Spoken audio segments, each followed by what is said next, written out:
1500चा हप्ता हा महिलांच्या थेट खात्यामध्ये निवडणुकीच्या नंतर सुद्धा जवळपास 3 ते 4 हप्ते हे महिलांच्या खात्यामध्ये आज वितरित झालेले आहेत आणि त्याची प्रक्रिया सुरू आहे।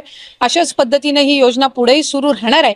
2100च्या बाबतीतली जी भूमिका आहे ती राज्याचे मुख्यमंत्री देवेंद्र फडणवीस साहेबांनी, अजितदादांनी, शिंदे साहेबांनी सुद्धा वेळोवेळी मांडलेली आहे। एखादी महत्त्वाकांक्षी योजना ज्या वेळेला आपण आणत असतो त्यावेळेला त्याचा योग्य तो निर्णय राज्याचे मुख्यमंत्री आणि महायुतीचं सरकार ज्या वेळेला घेईल त्यावेळेला विभागाच्या वतीने आम्ही ते निश्चितपणाने या ठिकाणी घोषित करू।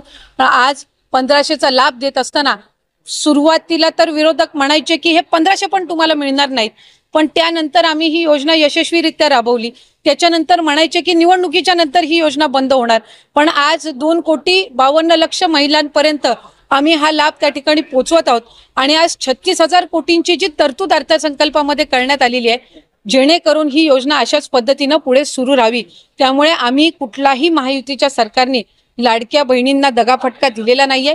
2100चा योग्य तो निर्णय जाहीरनामा किंवा एखादा ज्या वेळेला तुम्ही वचननामा असतं ते पुढच्या 5 पंचवार्षिक या संबंध या याच्यातून दृष्टिकोनातून तो ठेवलेला असतो।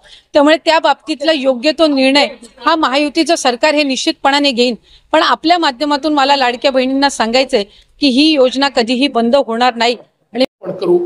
आज या निमित्ताने मला सांगायचंय इतक्या मोठ्या प्रमाणात आमच्या लाडक्या बहिणी या ठिकाणी उपस्थित आहेत।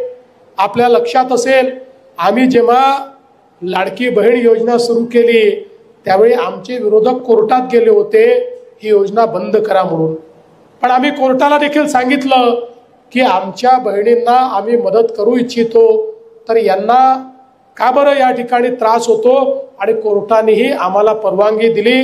आज लाडकी बहीण योजना आपण योग्य प्रकारे चालवतो आहोत आणि कोणी काही अफवा पसरवली तरी लक्षात ठेवा काहीही झालं तरी लाडकी बहीण योजना बंद होणार नाही।